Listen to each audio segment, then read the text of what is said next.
Curhat sedikit deh. Maybe bukan curhat, cerita lah ya. Sesuatu hal. I actually sangat gak suka sama public holidays. It's the truth. Tapi alasan kenapanya, you harus tahu dulu. Karena ini actually ada pelajaran mindset.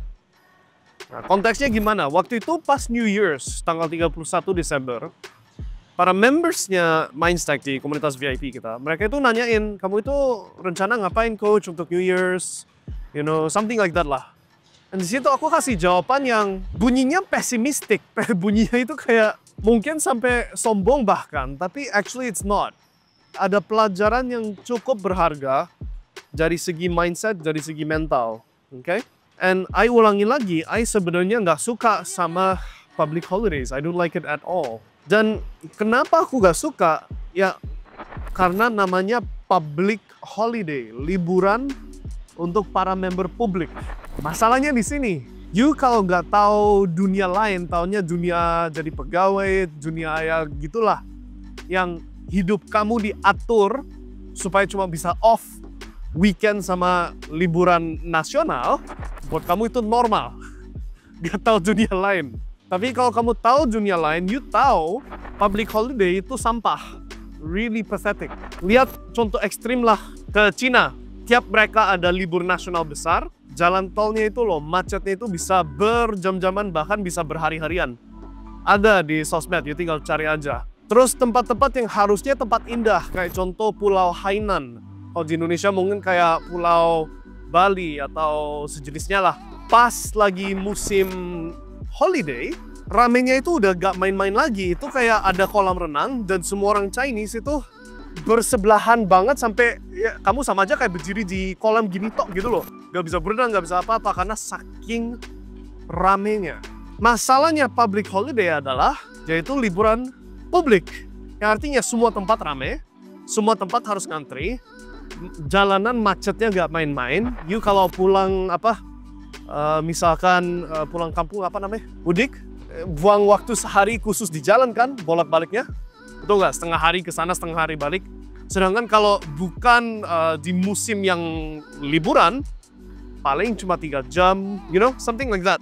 You kalau sudah di level bukan pegawai lagi, you kalau sudah di level yang mana duit sudah cukup, di mana I bisa cetak holiday kapanpun aku mau. Kalau aku pengen ke Disneyland, nggak harus nunggu holiday. Kalau aku mau ke Jepang, nggak harus nunggu holiday.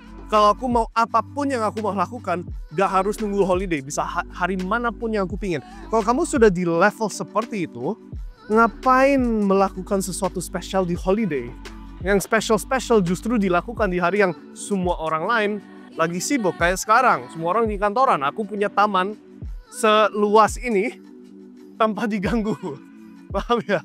Tapi coba hari nasional di tempat yang sama, gak bisa gerak, berisik. Gak bisa apapun, paham ya? You understand what I mean? Kalau aku mau ke, tadi aku contohin Disneyland, ya udah aku pilihnya musim yang off season, musim rendah, yang mana tiketnya diskon, dan sekaligus aku bisa naik semua rides tanpa antri. Kalau aku mau tinggal di Bali, and by the way ini aku omongin di dalam komunitas VIP, aku bilang, kalau mau tinggal di Bali, tinggal suruh semua turis pulang ke negara asal, paksakan semuanya lockdown, you know, bikinin pandemi, and then nikmati Pulau Bali, sepi, gak ada siapa-siapa, pantainya kosong, enak, hotel bisa stay di hotel bintang 5, and this is persis apa yang saya actually melakukan by the way, pas COVID, itu stay di hotel bintang 5 terus-terusan, sehari paling cuma 400.000, yang biasanya kalau harga normal bisa 4 juta, 5 juta, semalam, right? Udah hotelnya kosong, dikasih VIP treatment, dikasih upgrade kamar gratis. We yang sudah di level gak harus ikuti apa kata bos. Kita yang sudah di level yang mana gak harus tergantung holiday buat nikmati holiday, atau tanggal holiday buat nikmati holiday. Jauh lebih prefer jalan-jalannya dilakukan justru di hari yang gak rame, gak holiday. Itu kenapa pas New Year's Eve kemarin tanggal 31 Desember ya aku tulis, untuk kalian yang penasaran, I'm not doing anything special. Ya kalau aku mau nonton fireworks, itu loh, kembang api. Karena itu khusus di New Year's ya kan. Even di situasi seperti gitu, Ngapain aku harus kayak gini sama banyak orang? Kayak konser, another good example. Konser aku juga gak suka, tapi itu mungkin aku bahasin nanti. Intinya ngapain aku harus rame-rame sebelah-sebelahan sama banyak orang? Tinggal buka kamar di hotel bintang 5 yang terdekat, yang dapat pemandangan kembang api yang terbaik, enjoy secara privat. Apa susahnya? Tapi ini hanya bisa dilakukan dan hanya bisa Anda relate, hanya bisa Anda merasakan apa yang aku lagi sampaikan kalau Anda sudah bebas. Bebas dalam arti duit sudah cukup dan kamunya hasilkan duit, bukan intinya itu menukar waktu Anda untuk duit tersebut atau menjual waktu kamu untuk duit tersebut. I.e. atau dalam arti kamu nggak tergantung sama bos, nggak tergantung sama syarat dan ketentuan tempat employment. That's the only way. Okay?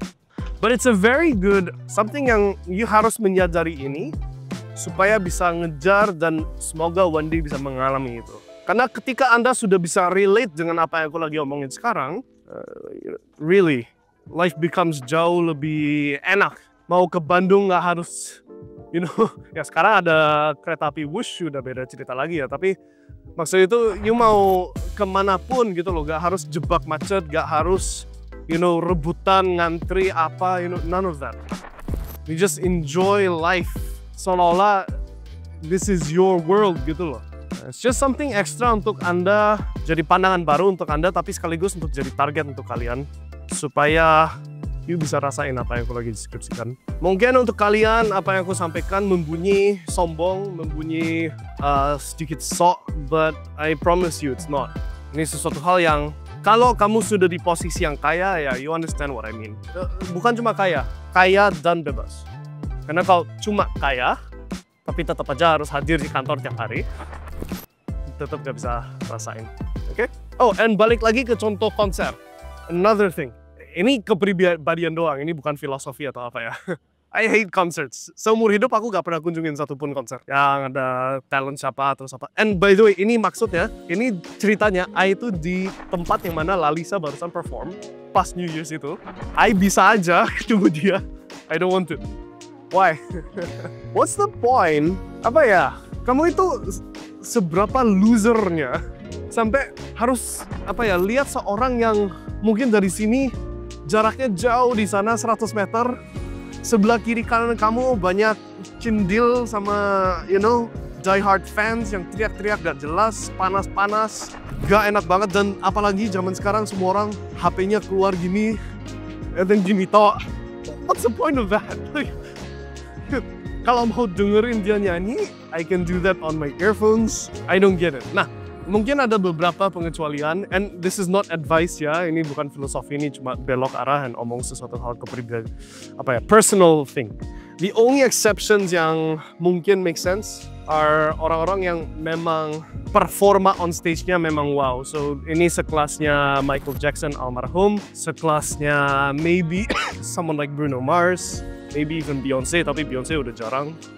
Somebody di level itu ya okay fine, I get it.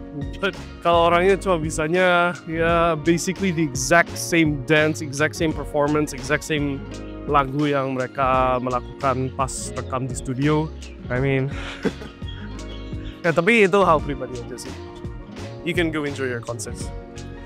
The point is, daripada Anda tungguin kapan next libur supaya aku bisa mudik, supaya aku bisa jalan-jalan, supaya bisa apa, harusnya kamu targetkan gimana caranya supaya you bisa cetak holiday kapanpun you mau. The only way yang bisa kamu lakukan itu adalah untuk jadi sekaya sebisanya, secepat sebisanya, tapi dengan cara yang kamunya nggak terikat ke tempat tertentu, harus hadir di waktu tertentu. Okay? For me, if you ask me what's my advice, karena pasti netizen tanya kan, terus sarannya apa yang harus aku lakukan? My advice is meningkatkan skill supaya income bisa naik. Ketika income sudah naik, jangan belanjain habis, tapi gulungin penghasilan yang sudah ada supaya bisa beranak dan jadi uang jauh lebih besar. Ini konsep yang you kalau followers my stack sudah tahu lah, tapi aku ulangi untuk Anda yang new viewers. You harus sadar bahwa 10 juta dikalikan 2, dikalikan 2, dikalikan 2, dan terus begitulah. 10 juta jadi 20, jadi 40, jadi 80, setelah 8 kali, 9 kali. No, 10 kali, 2 kali lipat. 10 juta sudah tembus 10 M. Di dunia tradisional itu butuh dekade, di dunia kripto butuh sekitar 4 tahun. Dan kita sekarang berada di tahun keempat. So, kenaikan yang paling bombastis lagi terjadi sekarang. Tapi itu saran saya untuk Anda yang mau kejar target itu. Untuk Anda yang ya hahaha cuma nonton karena seneng, yeah, that's my life now. Holiday kapanpun yang aku mau. See you guys and sukses selalu.